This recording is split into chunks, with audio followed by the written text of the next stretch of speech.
En la órbita de un planeta que los antiguos mapas humanos llamaban Xochitlán, un hombre que había sobrevivido a siglos de migraciones estelares por su calor cultural más que por su precisión cartográfica. Flotaba el monasterio Orión, un anillo habitado por quien había decidido hacer de la soledad una práctica sagrada. Desde lejos, el anillo era una hebra de luz dorada que giraba con gravedad artificial y jardines encapsulados. Una ciudad suspendida entre la oscuridad y el amanecer de un mundo que todavía recordaba cómo dar frutos en tierras difíciles. Allí, la vida no se medía por jornadas laborales ni por ciclos productivos, se medía por la frecuencia de la respiración, por el peso del silencio y por la cadencia con la que las personas cerraban los párpados. Los Belka, la flota que había llegado con la seguridad de la superioridad, conocían muchas formas de vida, depredadores de gravedad, enjambres de silicio, colonias que latían como ciudades vivas. Pero su pensamiento, rápido y compartido, no tenía palabra para la costumbre humana de desconectarse. Para los Belka, la persistencia era un rasgo dominante, su concepción del mundo giraba alrededor del pulso constante, del monitoreo continuo, de la imposibilidad de perder una señal. Encontrar, en su mapa estelar, una estructura que brillaba con civismo y orden era fácil. Encontrar a sus gentes durmiendo en masa, en un anillo que flotaba como un rosario alrededor de un planeta, fue una ofensa a la lógica de su conquista. La primera vez que una nave Belka bajó sus sensores sobre el monasterio Orión, los algoritmos calibraron patrones, latidos regulares, emisiones bioeléctricas sincronizadas. Campos de resonancia psicológica que no fluctuaban con la urgencia.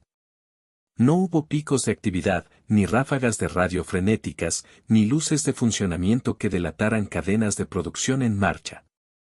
Lo que encontraron fue una ciudad entera baja en consumo, respirando como un colectivo que hubiera tomado la misma postura frente a la vida, cerrados ojos, manos sobre el pecho. Cuerpos que cedían a la gravedad con la dignidad de seres que practican una fe hecha de descanso. Los Belka sintieron, por primera vez, que la humanidad poseía una variable no contemplada en sus modelos, la posibilidad de renunciar a la vigilancia como acto deliberado. Desde la distancia, para quien observa sin pertenecer, el monasterio Orión ofrecía una disonancia poética. La estructura estaba adornada con símbolos personales, pequeños objetos colgantes conectados a la memoria, en una celda. Unas cuentas de madera hechas a mano que alguien había enhebrado hasta formar un hilo de oraciones silentes, en otra, un dibujo infantil recortado y pegado con cinta sobre el interior de una ventana. Una cartografía de esperanzas en crayón donde la luna tenía forma de sonrisa. Un casco, roto en un momento que había sido olvidado por la prisa, conservaba la muesca de un impacto, una visera cuarteada que capturaba el reflejo de la Vía Láctea como una cicatriz antigua. Esas cosas eran insignias, reliquias no de poder sino de continuidad. Los Belka, que medían valor en la capacidad de matar o dominar, no supieron qué hacer con ellas. La ausencia de actividad humana fue interpretada primero como decadencia, luego como una trampa. Las sondas belcanas mandaron patrones de sondeo y test de perfil, los ecos regresaron hostiles pero vacíos. El silencio se convirtió en un espejo que devolvía la sorpresa y, con ella, la curiosidad. Había una belleza terrible en aquella ciudad que dormía, un desafío inadvertido, una muralla de vulnerabilidad que no pedía ser defendida. Que sin embargo contenía una fuerza mayor que la de quien se mantiene despierto y preparado. En la calma del anillo, los algoritmos comenzaron a fallar. La flota buscó respuestas en su protocolo de conquista. La humanidad, desde dentro de sus cámaras, llamó a la protección con la simple fe de cerrar los ojos. Dentro del anillo, la disciplina era un monasterio y un cuartel compactados, pequeñas células habitacionales, huertos hidropónicos, talleres de reparación de naves y un laberinto de pasillos enfocados hacia la cámara del alba. Un anfiteatro central donde las decisiones se tomaban como plegarias. Ahí, el consejo humano no hablaba con ira sino con la precisión de quienes han aprendido a convertir la espera en estrategia. La líder de la colonia era Ariadna Salazar, una mujer de mirada templada y mente afilada que había pasado 2 generaciones combinando tácticas militares con rituales de supervivencia.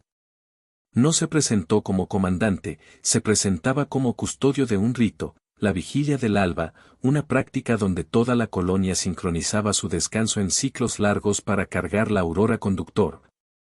Una matriz de campos que convertía la bioactividad humana en energía coherente. Era una tecnología y, al mismo tiempo, una liturgia. La aurora conductor no funcionaba sin la entrega voluntaria de la humanidad. Sus cristales resonaban con patrones cerebrales y producían una cortina electromagnética que podía refractar ataques dirigidos, absorber impulsos hostiles y, en momentos críticos, reorientar la trayectoria de proyectiles. La comunidad lo llamaba con nombres que combinaban lo técnico y lo sagrado, el paréntesis, la salida, la promesa.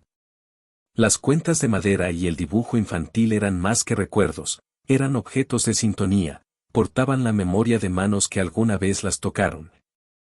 Modulaban la frecuencia de quienes la sostenían y dejaban un rastro biomagnético que alimentaba la matriz.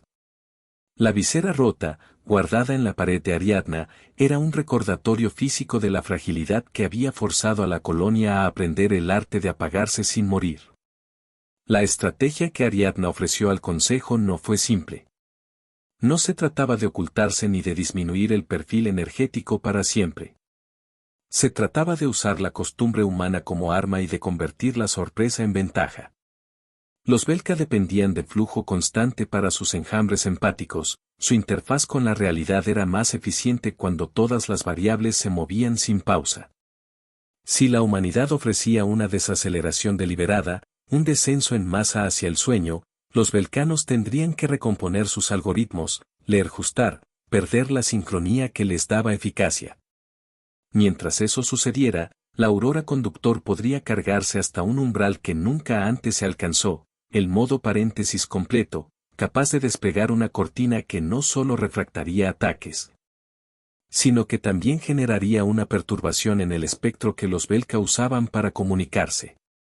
Una interrupción así no solo cegaría sus sensores, lo desconcertaría tan profundamente que su red mental colectiva quedaría fragmentada temporalmente. La propuesta exigía sacrificios. El anillo necesitaba una fuente de estabilidad. Para alcanzar la intensidad suficiente, la matriz debía sincronizarse con una masa mayor de resonadores. No bastaba con la colonia, el sacrificio debía incluir el ancla gravitatoria que mantenía el monasterio en órbita. Si la carga llegaba a esos niveles, el anillo podría reconfigurar su propulsión para crear una disrupción en la magnetosfera del planeta y así amplificar la cortina. Eso implicaba un riesgo innegable, la estructura orbital corría la posibilidad de perder integridad y precipitarse sobre la atmósfera, convirtiendo el sacrificio en una ofrenda que consumiera parte del hogar de la colonia para salvar el planeta bajo ella. Era una decisión que pedía más que cálculo, pedía convicción. Mientras el consejo debatía, los Belka enviaron emisarios de reconocimiento. No eran entidades sensibles en el sentido humano, eran nudos de pensamiento colectivo integrados en cuerpos de metal y biopolímero que rozaban el anillo como quien estudia una textura con la punta de los dedos. En su acercamiento, detectaron la inusual práctica y la interpretaron como posible subterfugio. Intensificaron las ondas, desplegaron drones de interferencia y anunciaron la posibilidad de intervención directa. Sus comunicaciones eran limpias, exactas y sin emoción, algo que, desde la perspectiva humana, parecía arrogancia. Desde fuera, la situación se veía como un duelo de certezas, vigilancia implacable contra la convicción de la renuncia al ruido. Ariadna preparó el plan con la calma de quien ora y al mismo tiempo calibra una trayectoria de misiles. Etapas de sueño diseñado, enclavamiento de resonadores personales, mantenimiento de sistemas automáticos y gambitos invisibles, trampas electrónicas. Lampreas de ruido que simulaban actividad para atraer a los Belka hacia focos específicos, una red de microdrones que se desplegarían como una cortina de luz cuando la aurora alcanzara su pico. Los objetos simbólicos tuvieron roles prácticos. Las cuentas de madera servían como conductores de baja frecuencia que estabilizaban las ondas cerebrales colectivas. El dibujo infantil fue encapsulado en la matriz para introducir una modulación imprevisible en la señal, La visera dañada se colocó sobre un sensor central para focalizar la carga emocional en un punto físico. Una antena que convertiría la pérdida personal en intensidad técnica. Los jóvenes ingenieros y los ancianos del templo trabajaron en silencio, como si la preparación fuera un rezo técnico. Algunas personas eligieron quedarse despiertas para mantener el control, otras respiraron profundo y se dispusieron a dormir con la fe de quien entrega su energía por el bien de todos. No hubo dramatismo público, la solemnidad fue una cualidad práctica. En la noche anterior al despliegue, Ariadna recorrió los corredores con una mirada que mezclaba ternura y cálculo. En su mano llevaba las cuentas y, dentro del bolsillo de su uniforme, el dibujo privado de una niña a quien había prometido vida. La visera rota, dentro del receptor central, reflejaba el dorado del aurora conductor, como un ojo viejo que se prepara para cerrar. La primera escaramuza fue una lección en humildad para ambas partes. Los Belka, acostumbrados a imponer orden a través de la continuidad, desplegaron enjambres que buscaban puntos de falla en los escudos humanos. Los microdrones vampirizaron frecuencias, agujerearon sensores y crearon estelas de datos con la lógica cruel de quien quiere nombrar lo que no comprende. La colonia respondió con la paciencia estratégica de quien ha elegido perder pulso para ganar pulso. A cada intento de los Belka, la humanidad contrarrestó con señuelos, paneles que imitaban actividad, antenas que lanzaban ecos falsos y rutas de escape prediseñadas que no eran más que trampas de emoción. Los Belka mordieron la carnada, guiados por su programación, y así recibieron la primera sorpresa: la resistencia humana no era defensa pasiva, era una secuencia de ilusiones encadenadas a ritual. Cuando la aurora conductor comenzó a cargar, el anillo mostró un resplandor que parecía un latido gigantesco. En las cámaras, los cuerpos humanos se sincronizaron en la respiración. Las cuentas se movieron con los dedos, el dibujo infantil emitió una firma de onda única, la visera rota refractó el brillo. No fue ruido, fue algo más profundo, un murmullo ordenado que ascendía hacia un crescendo técnico, casi musical en su geometría. Los Belka detectaron la modulación y, sorprendidos por su inusitada complejidad, desviaron recursos para analizarla. Cada segundo que pasaba en análisis era un segundo de quiebre en su red, la coordinación grupal necesitó recomposición. Pero los Belka aprendían con velocidad y animosidad. Atacaron los brazos de mantenimiento que alimentaban la aurora conductor, buscando romper el ritual. La colonia respondió con tácticas de contención, equipos supliantes protegieron los resonadores, y microexplosiones controladas desfiguraron los drones de avance. Un joven técnico llamado Mateo sacrificó la movilidad de su exoesqueleto para sellar una brecha de energía, su reemplazo improvisado ayudó a desviar una carga directa. No hubo palabras heroicas, hubo manos exactas y respiraciones contenidas. La batalla, vista desde fuera, tenía la poesía de una danza de precisión, maniobras impecables en un espacio donde la periferia de la victoria se movía como un faro en neblina. A medida que las hostilidades crecían, los Belka adaptaron su táctica, enviaron interceptores que intentaron arrancar el ancla gravitatoria del anillo, con la intención de desestabilizar la matriz desde su base. Ese objetivo era letal para la colonia, pues sin el ancla la aurora conductor quedaría desbalanceada y la energía acumulada podría dispersarse sin efecto, o peor, detonar de forma incontrolada. Ariadna previó esa respuesta. Hizo que la flota humana, modesta y en su mayoría de carga, ejecutara maniobras de protección, estructuras móviles que se interpusieron entre los interceptores y el ancla, improvisando escudos y redirigiendo proyecciones. No todas las naves sobrevivieron. Algunas fueron desgarradas en atronadores silencios, fragmentos convertidos en satélites de fuego. La visera de un piloto, ya rota, fue arrancada por la explosión y bailó en la oscuridad como una lágrima de metal. En el momento en que los Belka lograron fragmentar una cápsula de mantenimiento, las alarmas sonaron, pero no en forma de grito, sonaron como la confirmación de una matemática que se estaba probando a sí misma. Parte de la colonia se despertó para reparar, parte continuó con su sueño porque la matriz requería continuidad y porque la única forma de ganar era sostener la intención colectiva. Los Belka vieron entonces una cualidad que los desconcertó, la capacidad de los humanos para sostener la renuncia pública al consumo directo a cambio de un bien mayor. No era sacrificio desesperado, era disciplina deliberada.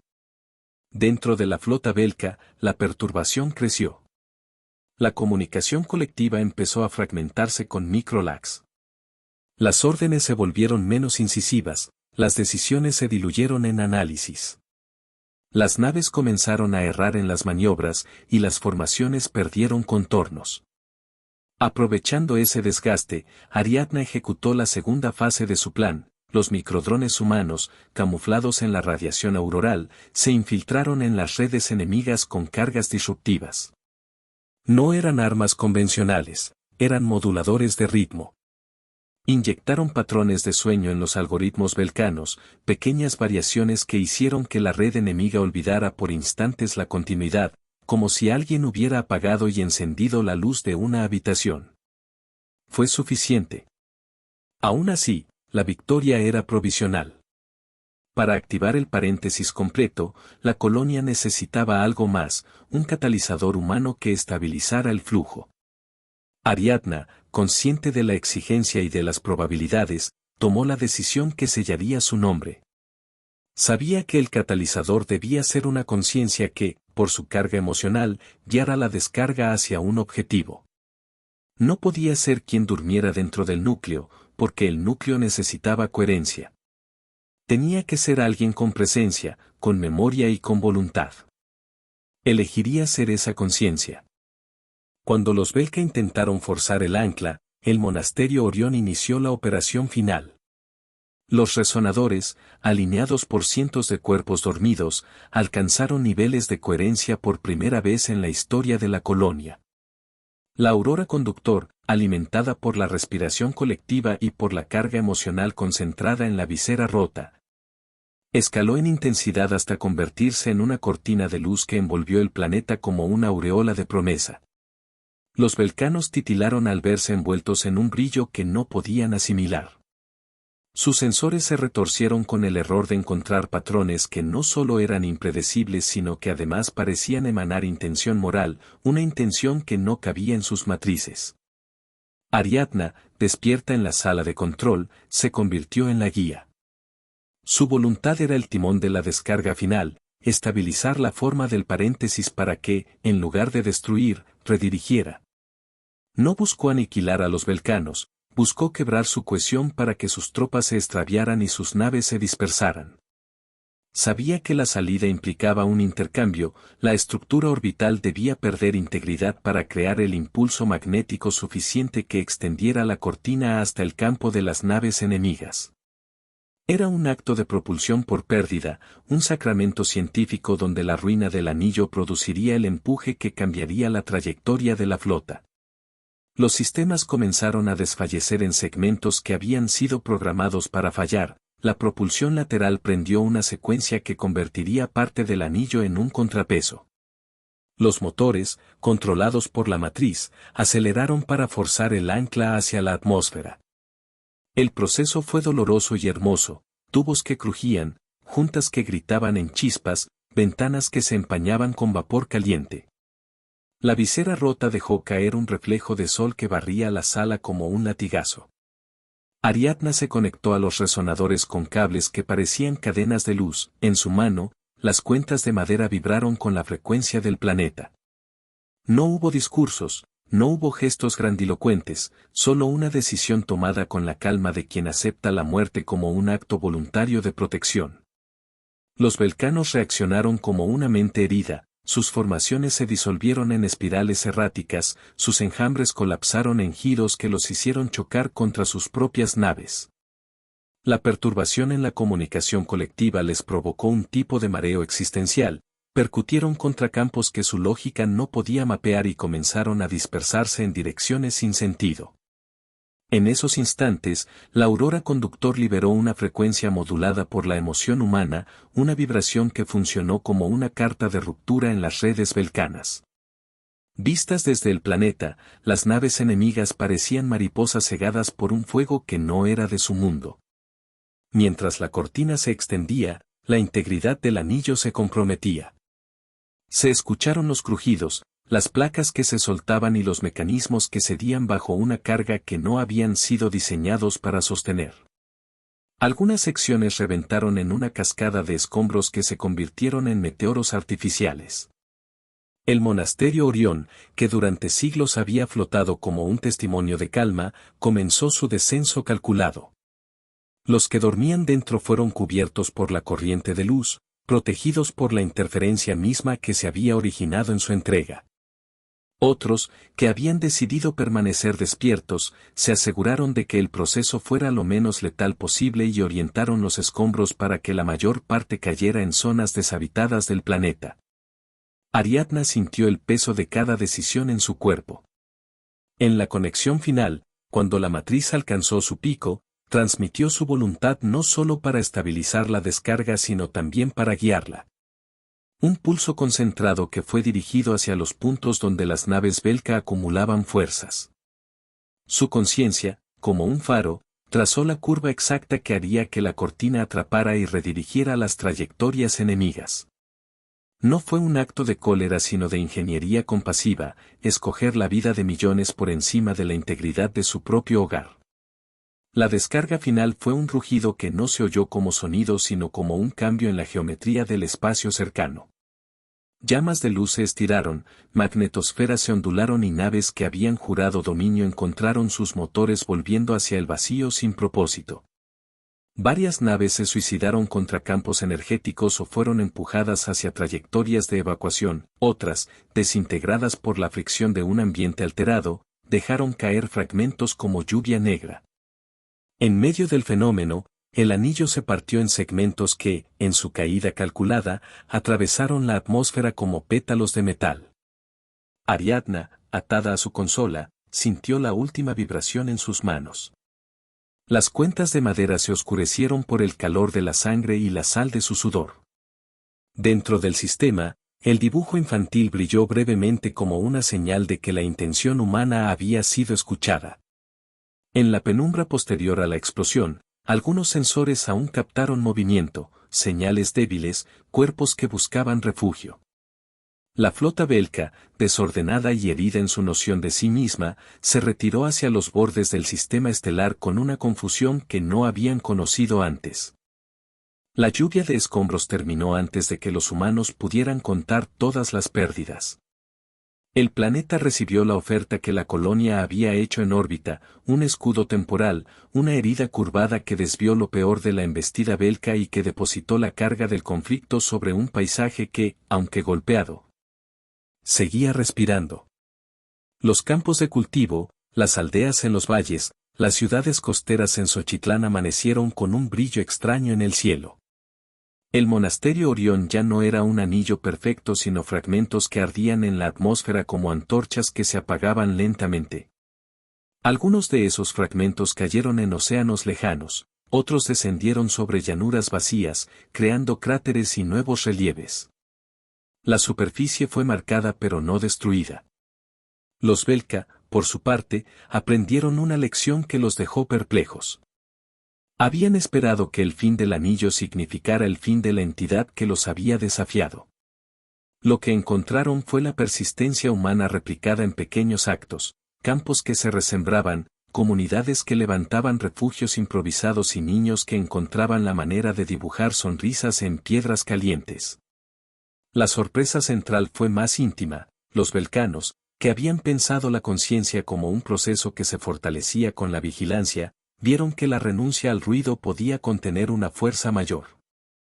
Se marcharon con datos incompletos, con un fallo de modelo mental que les obligaría a reescribir la relación entre actividad y fortaleza. En las semanas que siguieron, los sobrevivientes organizaron rituales de memoria y trabajo. No hubo pompas de guerra, hubo acciones concretas, reparación de canales, poda de jardines, recogida de fragmentos útiles de las ruinas. Las cuentas de madera se emplearon en nuevos resonadores, los dibujos infantiles se guardaron en archivos comunitarios como mapas de esperanza, la visera rota se convirtió en un símbolo. Alguien la colocó en la cumbre de una colina para que la visibilidad del accidente se transformara en monumento. Ariadna no sobrevivió. Su cuerpo fue encontrado en la sala de control, conectado todavía a cables que emitían una luz moribunda. Su rostro estaba sereno, como el de alguien que había terminado una oración larga y cumplida. Nadie la vio pronunciar una palabra final, su acto fue su epitafio. La narrativa que se construyó a partir de la victoria fue compleja. Para algunos, el sacrificio del anillo fue una locura necesaria, para otros, una confirmación de que la fe podía ser una herramienta de ingeniería. Las generaciones posteriores no vivieron la catástrofe con el dramatismo de quienes la padecieron, pero heredaron sus lecciones, la disciplina de la comunidad, el valor de la interrupción deliberada y el cuidado hacia los símbolos que sostienen la continuidad social. El paréntesis, modificado en su forma y con nuevas restricciones, fue reconstruido en instalaciones en la superficie. Las técnicas desarrolladas en el monasterio ahora se adaptaban a espacios abiertos, resonadores integrados en plazas, redes de sueño compartido para recargar baterías ciudadanas. Ceremonias que transformaban la siesta en una práctica colectiva de defensa. Los Belka retornaron a su espesura estelar con piezas de datos que los humanos tardarían en comprender completamente. Fue esa falta de comprensión lo que marcó la diferencia entre enemigo contenido y enemigo convertido en espectador. En el silencio que siguió, el pueblo de Xochitlán comenzó una liturgia de amaneceres. Cada mañana, los campos se llenaban de voces suaves que no eran rezos sino acciones, la siembra, la reparación, las comidas cocinadas con manos que habían aprendido a hacerlo todo. Se fundaron escuelas donde se enseñaba no solo a construir, sino también a dormir con propósito. Los niños crecieron con historias que mezclaban ciencia y mito, con relatos de una mujer que se había conectado a una máquina para empujar al enemigo fuera del cielo. La herencia dejó objetos y nombres, la cuenta de madera que había sostenido la mano de Ariadna ahora servía como símbolo civil, un talismán que se pasaba a quienes debían liderar las comunidades. El dibujo infantil se exhibía en la entrada del nuevo paréntesis superficial como prueba de que la esperanza puede modular una señal, la visera, corroída por la atmósfera. Fue colocada en un monumento en la cumbre de la ciudad principal. Con el tiempo, la memoria se pulió y transformó. La historia se contó de muchas maneras, como épica, como advertencia, como tradición técnica. La última imagen que perduró en la memoria colectiva fue la del amanecer sobre Xochitlán. La luz dorada que bañaba las ruinas del monasterio Orión hacía que aquellos fragmentos parecieran reliquias de una promesa cumplida. Los sobrevivientes caminaban entre las huellas de la caída y en sus manos estaban las herramientas que construirían el futuro. La fe, en aquel contexto, no era un manto místico sino una mecánica aplicada, una práctica que podía elevar una ciudad y, al mismo tiempo, destruir su casa. Fue una dualidad aceptada como esencia humana. En los mapas futuros, el sistema se marcó con una nota: aquí la humanidad demostró que dormir puede ser arma y bálsamo. Los Belka rehuyeron regresar por muchos ciclos, y cuando lo hicieron con una cautela distinta, su superioridad ya no era total. En la tierra, la gente labró con las mismas manos que habían entregado su sueño. En las escuelas, se enseñó a los niños a mirar al cielo sin miedo pero con conocimiento de la tradición, que hay momentos para abrir los ojos y momentos para cerrarlos. Y que el valor mayor muchas veces se mide en la vigilancia que no se ejerce. Las últimas escenas que quedaron en la memoria colectiva fueron pequeñas y cotidianas, un grupo de niños que encuentra un fragmento de metal brillante y lo usa para inventar un juego. Una mujer mayor que pasa la visera por sus manos y siente el calor de la memoria, un muchacho que aprende a tejer cuentas de madera mientras un maestro le cuenta cómo la decisión de una mujer salvó a millones. Era el tejido de una sociedad que había aprendido a entender la fe como herramienta, la renuncia como estrategia y la memoria como combustible. Y cuando el humo se disipó, solo la fe seguía en pie. Vinieron por un planeta, pero encontraron a la fe humana encendida.